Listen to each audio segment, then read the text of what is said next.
Le podcast minier vous est fièrement présenté par Agnico Eagle, la plus grande société minière au Canada et le deuxième producteur aurifère en importance au monde. Ensemble, on vous fait découvrir toute l'énergie, la passion et les coulisses fascinantes du monde minier.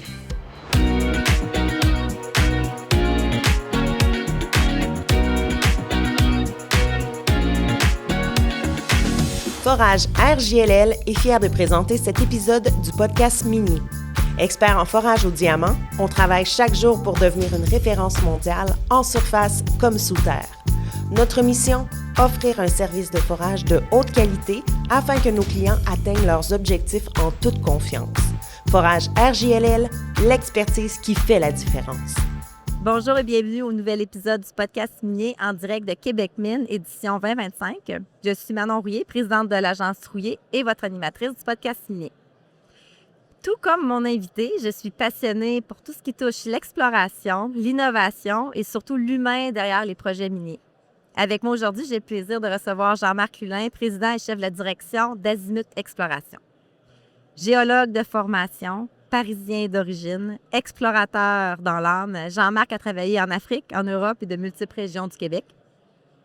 Il a bâti au fil des décennies une expertise reconnue à travers le monde et je vous dirais qu'il a fait de nombreuses présentations PowerPoint, probablement avec son expertise dans les dernières années. On va donc revenir sur son parcours, la naissance de sa passion, évidemment discuter de sa vision de l'exploration et un peu d'actualité en lien avec Azimut Exploration. Bienvenue au podcast, Jean-Marc. Bonjour Manon. C'est le fun que tu sois là. Merci de l'invitation, puis de partager la même passion, c'est-à-dire l'exploration minière, en particulier au Québec. En particulier au Québec. Revenons 40 ans en arrière, Jean-Marc, quand tu habitais toujours Paris. Moi, je sais que je suis une fan finie de Paris. Fait que c'est certain qu'on allait un peu en parler, mais je pense que toi, ton expérience avec Paris est probablement différente de la mienne. C'est là où, justement, que ta passion pour l'exploration a débuté. J'avais déjà écouté une entrevue que tu as faite à Radio-Canada où est-ce que, justement, tu parlais des débuts, tu parlais avec ton père, l'expérience qu'il t'avait fait. Donc, j'aimerais ça que tu nous reviennes un petit peu dans ce passé-là, si les gens n'ont pas entendu cette entrevue-là à Radio-Canada. En fait, c'est très simple. Hein. Pour moi, Paris, c'était une ville poussiéreuse, assez triste. C'était l'école, puis l'université. Et la nature était une énorme bouffée d'oxygène et la découverte de la nature, c'était à travers les scouts. Et j'ai eu la chance de croiser un autre scout qui m'a fait découvrir la géologie par un hasard absolu. Et je suis devenu un paléontologue passionné. Et avant de chercher des mines, en fait, je cherchais des fossiles.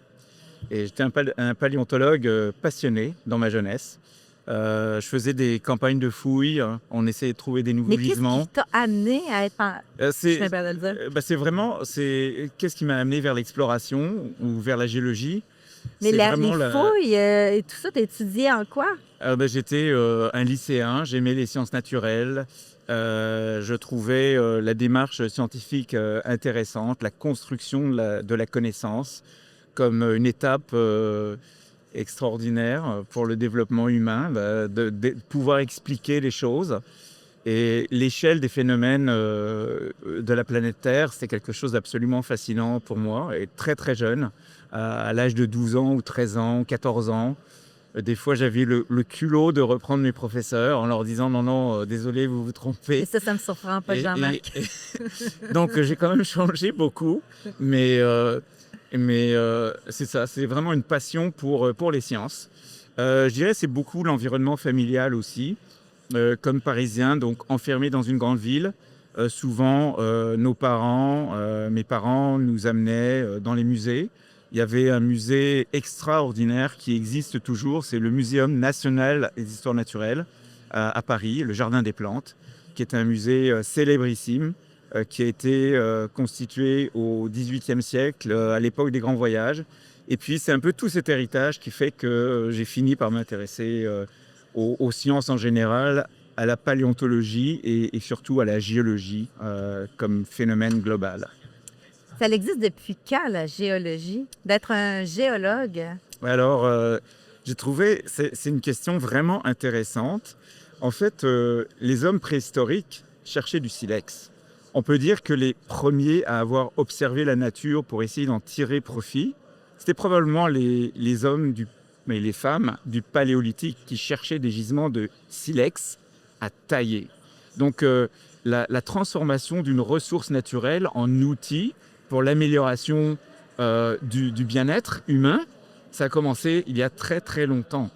Il y a probablement des géologues exceptionnels avant que le mot de géologue existe. Les Romains étaient des grands chercheurs de mines, les Grecs aussi, mais les Romains ont colonisé, ont regardé l'ensemble du bassin méditerranéen à la recherche de mines. Donc c'est l'observation de la nature pour essayer de tirer profit des ressources, ça remonte à très loin.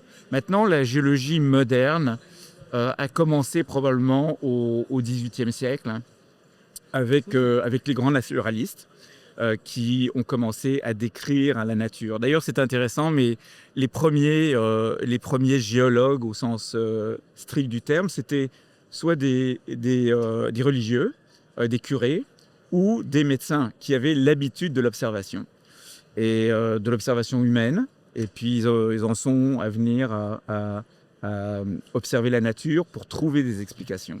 Donc, un géologue, c'est quelqu'un qui essaye de trouver des explications dans la nature. Puis, évidemment, l'autre grande phase du développement de la géologie, ça a été l'apparition de la tectonique des plaques, la tectonique globale. J'ai eu la chance d'être étudiant à cette période de transformation. J'ai eu des profs extraordinaires qui ont été parmi les concepteurs de la tectonique des plaques. Et évidemment, les cours à l'université, c'était un véritable régal parce qu'on était dans une période de transformation. Être géologue égale beaucoup de voyages, beaucoup de déplacements. C'est ce qu'on regarde quand on vous regarde, du moins. Là, toi, ça fait 40 ans que tu es sur le territoire. Non, ça fait pas 40 ans que tu es sur le territoire du Québec. Oui, 40 ans, oui. 23 janvier 1985. Tu es arrivé à Rouyn-Noranda. Arrivé à Rouyn-Noranda. Directement de Paris ou tu avais fait ton escale en Afrique à ce moment-là? Non, j'avais déjà fait l'Afrique et puis j'avais terminé mon doctorat à Paris, à Orléans. Et après, il y a tout un hasard, une succession de hasards qui font que SOCEM m'a recruté. Et j'ai eu le grand bonheur de faire mes premières armes au Québec à Rouyn-Noranda. Comment tu as trouvé ton arrivée à Rouyn? Extraordinaire, en plein hiver. Et justement, un des premiers commentaires que j'ai eu à faire, c'est que je passais en gros de plus 40 degrés à moins 40 degrés. Et c'était vraiment un contraste saisissant entre la dernière période de terrain que j'avais faite au Mozambique, en Afrique de l'Est. Puis j'ai commencé à travailler sur le projet Musca, à côté de Doyon, en 1985. Et ton ça a commencé rôle comme quand ça. tu étais chez Musca, c'était quoi le rôle? J'étais géologue de projet pour SOCEM à Rouen et on travaillait à l'exploration du projet Musca qui est devenu entre-temps, quelques années après, une mine opérée par Cambior. L'idée d'avoir parti Azimut Exploration est arrivée en quelle année? C'est quand est-ce que tu as dit, là, moi, je pars ma propre entreprise? C'est comme ça que ça... En fait, pas tout à fait. L'entreprise existait déjà. Ce qui est amusant, ça faisait partie du groupe Vuillaume-Mazarin. À l'époque, il y avait Régis Labaume, futur maire de Québec, qui était mon patron. Jacques Bonneau, vice-président exploration du groupe Vuillaume-Mazarin, qui était mon patron. Et j'ai tellement... Claude Saint-Jacques, qui était président de Vior, qui était aussi mon patron. Et j'avais vraiment oublié que Régis Labaume avait été dans l'exploration. Oui. J'ai appris, en fait, l'esprit de l'entrepreneuriat, c'est vraiment Régis. C'était pas un géologue et il vendait des projets miniers quasiment à tout le Québec, à tout le Canada. Et cet esprit d'entreprise m'a beaucoup marqué à l'époque. Alors, à l'époque même, Azimut faisait partie de ce groupe Vuillaume-Mazarin. C'était rebaptisé, c'était une compagnie qui s'appelait Petrogaspé. Enfin, c'est une longue histoire. Finalement, je passe plusieurs années en Afrique et au moment où je reviens au Québec, André Gaumont m'a proposé de prendre la présidence d'Azimut et j'ai dit oui. Après un petit temps d'hésitation, j'étais en discussion avec la Banque mondiale pour avoir un poste d'expert minier à Washington. Puis finalement, entre aller à Washington ou prendre la présidence d'Azimut, ça a été Azimut. Ah, je ne savais pas en lien avec André Gaumont. C'est pour ça que vous êtes Oui. aussi proches, vous deux. Oui, on a une grande complicité. Oui, puis j'ai appris beaucoup de lui aussi. La façon que vous avez développée Azimut, c'est quand même différent de d'autres compagnies d'exploration. Tu pourrais-tu peut-être nous amener à travers la Oui. façon que vous fonctionnez, votre modèle Ben, d'affaires? En fait? Oui, en fait, si tu veux, l'idée, c'est vraiment difficile de trouver des gisements. Personne n'a de recette miracle. Et il faut essayer de lutter contre les statistiques qui sont plutôt en notre défaveur. Les périodes de l'histoire du Québec ou de l'histoire du Canada où on trouvait une flopée de gisements par année, c'est plus ça. Les paramètres ont changé, la taille des gisements, la teneur des gisements, les types de gisements ont changé, les régions prospectives ont changé. Puis pour s'adapter à cette difficulté croissante et puis aux nouveaux paramètres économiques, sociaux, environnementaux, enfin beaucoup de choses, la stratégie d'Azimut, ça a été de travailler avec les données numériques mises à disposition de l'industrie par le gouvernement du Québec. Donc au départ, c'était vraiment de traiter avec des algorithmes que j'ai développés, les bases de données numériques pour essayer d'identifier des cibles qui n'étaient pas reconnues auparavant. Et ça nous a amené à générer des projets nouveaux, à ouvrir des régions, à travailler sur des cibles qui étaient la plupart du temps complètement inexplorées. Donc on a participé d'une certaine façon à l'inventaire du potentiel minéral du Québec en trouvant beaucoup d'indices. Et éventuellement, un certain nombre de ces indices vont devenir des mines un jour. La banque de données qu'on parle du gouvernement, j'essaie de trouver le nom. C'est CIGEOM. CIGEOM, Oui, exactement. oui. Patrice Roy était venu en parler au podcast signé l'année passée. Là, j'ai pas le numéro du podcast, mais il était venu justement en parler. Je pense qu'il y a eu une grosse mise à jour dans la dernière année qui a été faite de cette banque de données-là. Fait que beaucoup des données proviennent d'Azimut.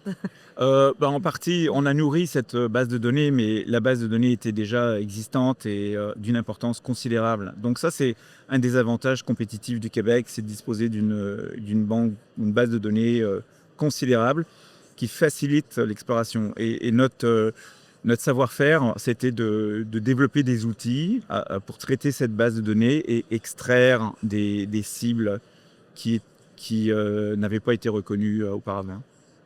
On a beaucoup de types de minerais. On parle beaucoup, veut pas au Québec, de l'or. De plus en plus, là, le ministère, là, on vient de sortir le plan pour les minéraux critiques stratégiques, le deuxième plan, en fait. Je me promène. Des fois, quand les gens savent qu'on travaille dans ce secteur minier, les gens font...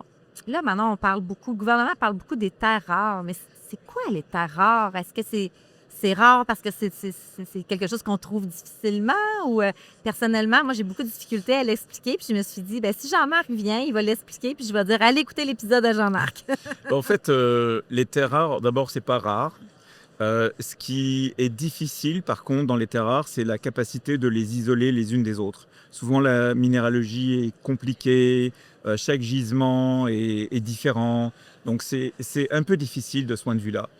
Mais le Québec a la chance d'avoir un gros potentiel en terres rares par rapport à beaucoup de pays dans le monde. Et on pourrait se positionner de façon très efficace dans le marché des terres rares qui actuellement est contrôlé par la Chine. Est-ce qu'on le fait? Est-ce que tu sens qu'on le fait? Oui, il y a un effort. Puis ça fait partie des grands projets miniers au Québec. Et j'espère que le Québec, le Canada de façon générale, va prendre sa place dans l'enjeu mondial des terres rares. On a descendu, je pense que c'est l'étude Fraser qui est sortie, c'était pas si longtemps que ça, où est-ce qu'on voyait que le Québec avait vraiment descendu dans les échelons. Là, on était dans les top 10 et je crois qu'on est rendu, j'ose pas me prononcer sur quel chiffre. 22. Mais qu'est-ce qui fait? Est-ce que c'est nos lois? Qu'est-ce qui fait que le Québec a perdu sa place? Alors, pour te rassurer complètement, la géologie du Québec n'a pas changé. OK. D'accord, ça c'est indépendant de l'Institut Fraser. Ce qui peut changer, c'est la politique. C'est des affaires de perception. Et puis, comme on dit, ça peut être un wake-up call pour dire qu'on doit améliorer nos pratiques. On doit faciliter le travail des miniers qui fondamentalement créent de la valeur pour la société québécoise. Pas seulement sur le court terme, mais sur le long terme. On participe à la permanence, au positionnement économique du Québec sur le très long terme. Donc, laissons faire les géologues, les ingénieurs miniers à développer les gisements. On le fait dans le respect évidemment de l'environnement. C'est déjà très fortement encadré. Puis rajouter des lois, rajouter des contraintes, c'est pas fait pour aider, c'est fait pour juste rendre plus difficile. Puis c'est un peu contradictoire avec la volonté quand même du gouvernement de développer les MCS, les minéraux critiques et stratégiques.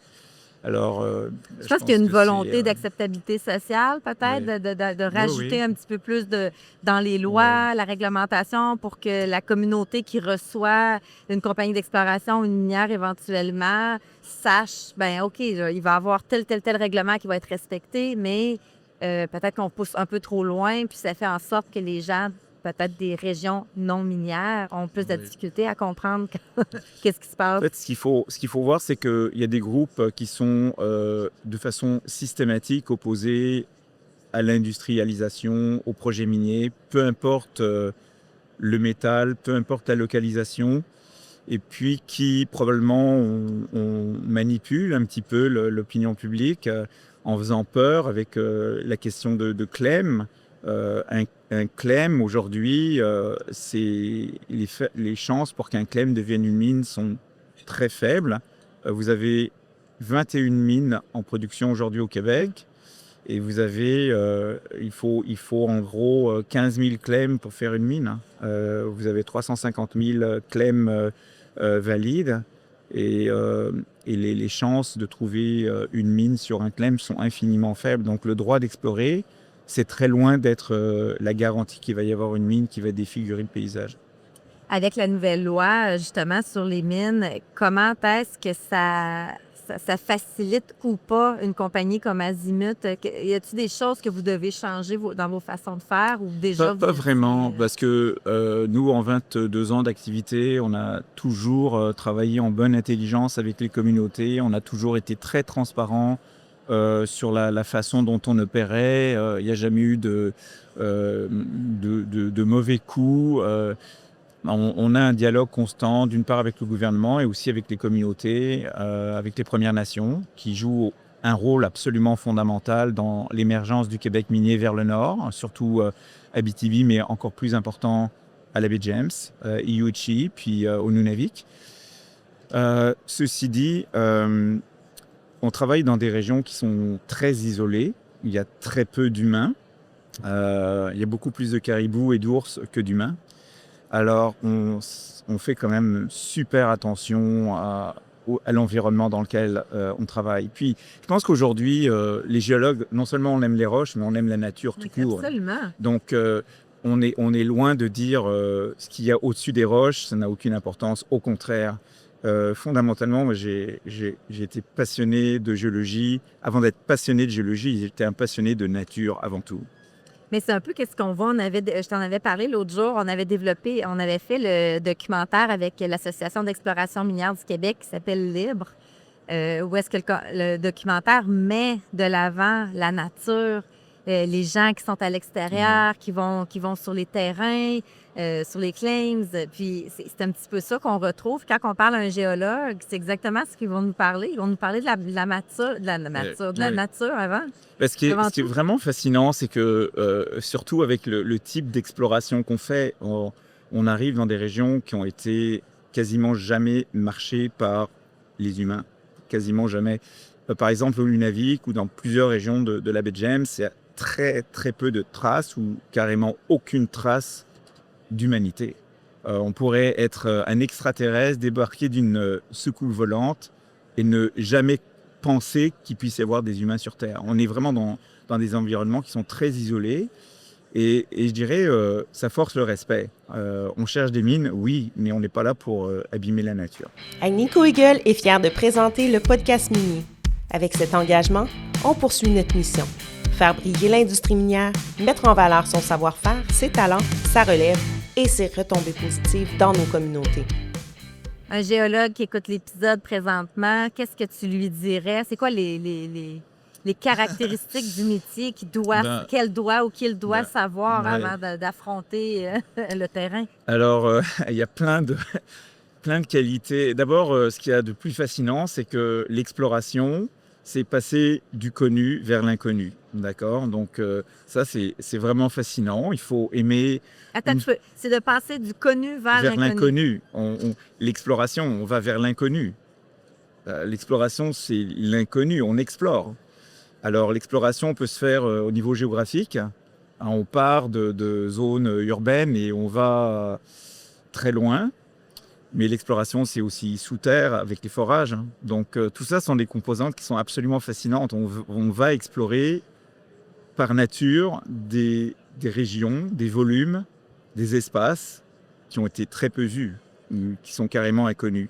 Donc ça, c'est vraiment le côté absolument fascinant du métier.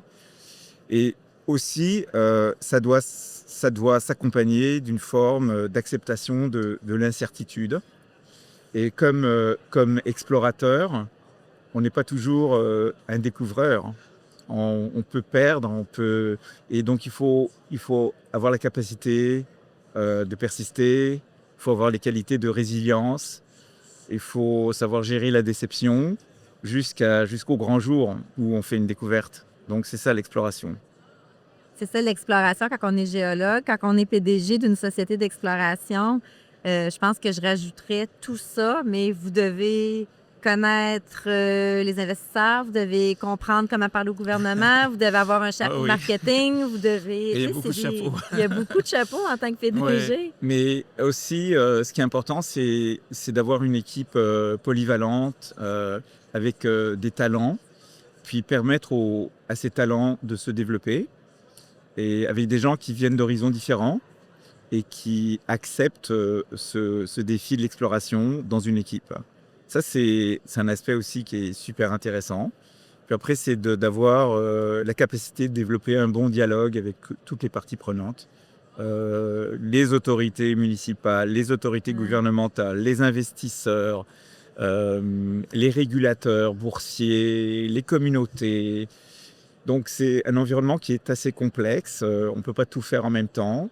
Mais je dirais, le plus important, le point de départ, c'est aller trouver les bonnes raisons d'aller explorer aux bons endroits. Dans tous ces chapeaux-là, lequel que tu aimes le plus? Le côté géologique, mais je ne suis pas hostile au reste, parce qu'autrement, je ne serais pas à ma place comme président d'Azimut. Puis lequel qui te donne le plus de défis? Écoute, les défis, il y en a des nouveaux chaque jour. Je dirais ce qui est le grand défi, c'est qu'on ne contrôle pas Mère Nature. Mère Nature peut nous aider.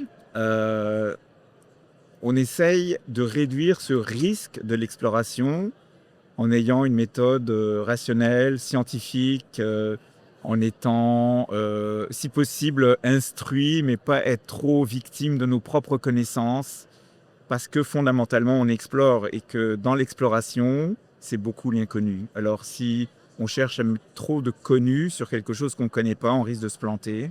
Donc, il faut laisser... C'est vraiment...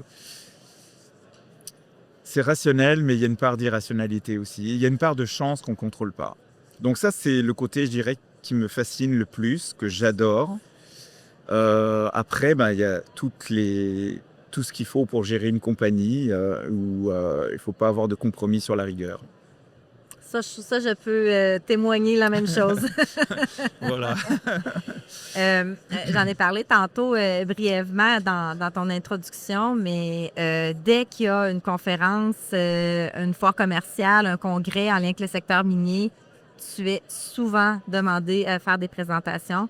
Tu es souvent demandé à faire des présentations, pas nécessairement sur Azimut, vraiment sur tes connaissances en lien avec la géologie, en lien avec le territoire.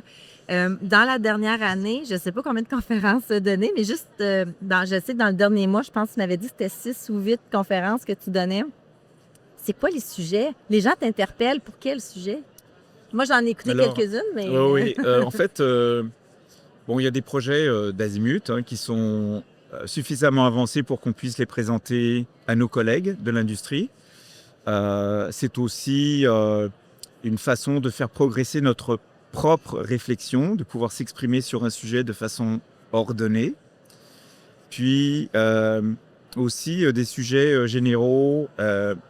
J'ai été quand même fasciné par tout ce processus de découverte minière dans le temps au Québec, où on a une base de données encore qui est exploitable et qui permet de dégager du sens pour notre métier, éventuellement de mieux comprendre ce qu'on fait et comment on peut se projeter aussi dans l'avenir, pas seulement pour Azimut, mais pour l'industrie. Donc je dirais que c'est un peu ma contribution aussi, puis peut-être indirectement, c'est une façon de remercier le Québec de m'avoir accueilli comme immigrant reçu il y a des années.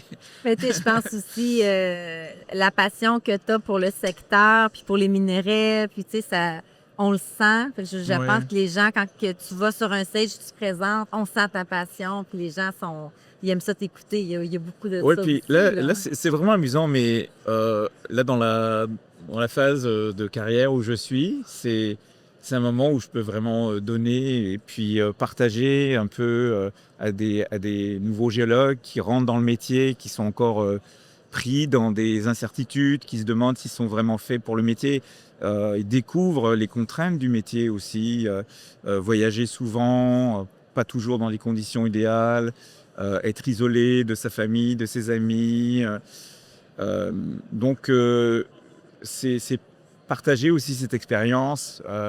Oui, il y a une période d'apprentissage qui peut être un petit peu longue, des fois difficile, mais il faut que les jeunes générations puissent être victorieux de ce genre de défi.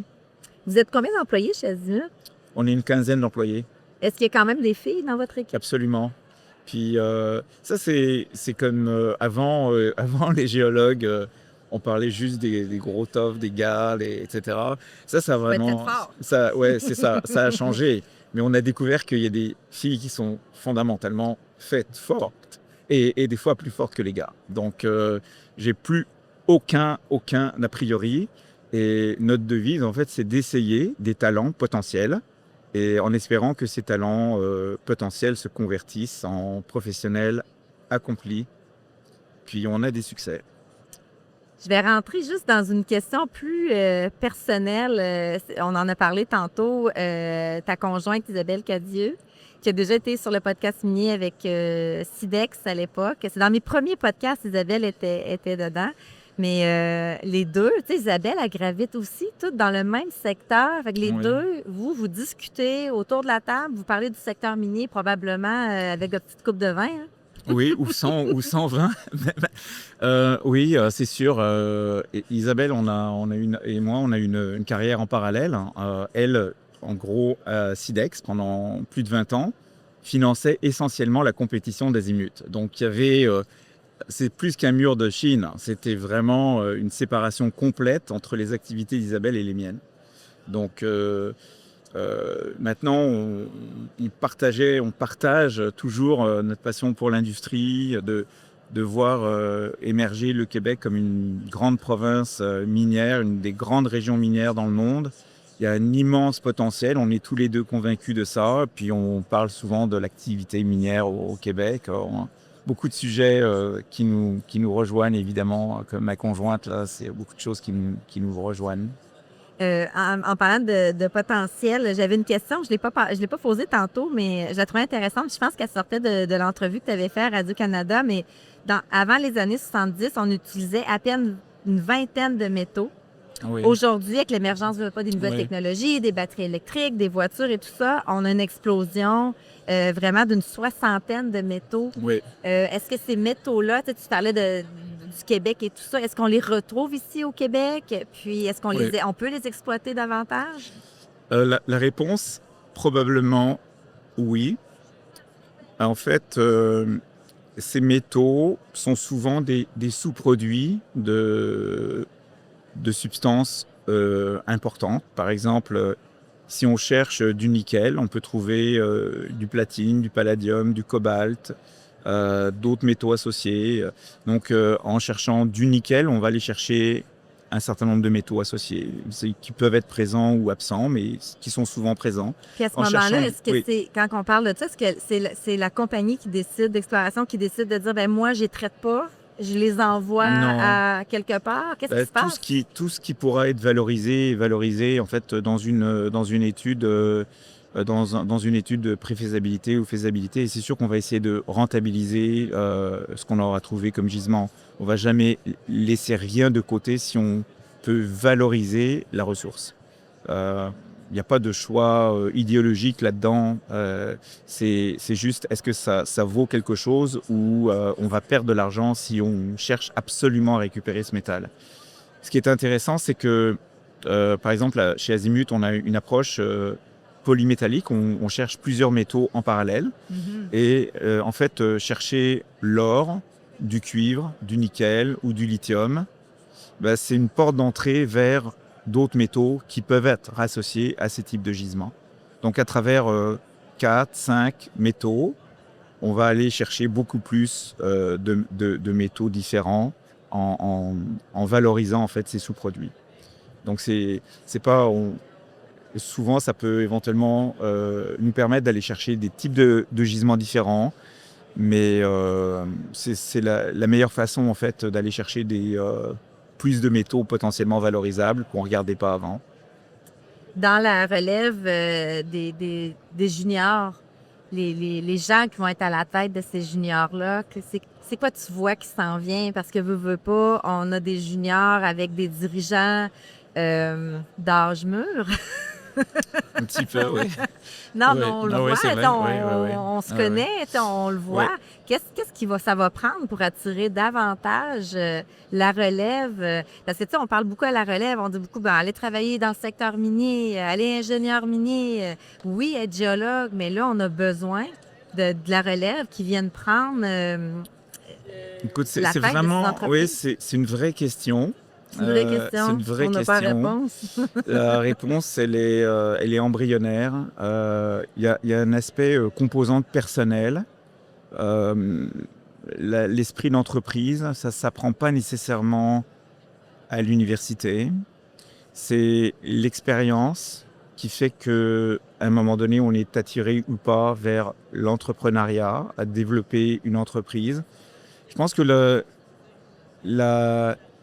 l'appât du gain est certainement la plus mauvaise des raisons pour devenir un entrepreneur. Il faut être vraiment un passionné avant tout. Si on fait ça juste pour l'argent, on va échouer. Il faut être capable de travailler avec des gens avec des profils très différents. Il faut être capable de s'adapter. Il faut avoir un esprit de résilience.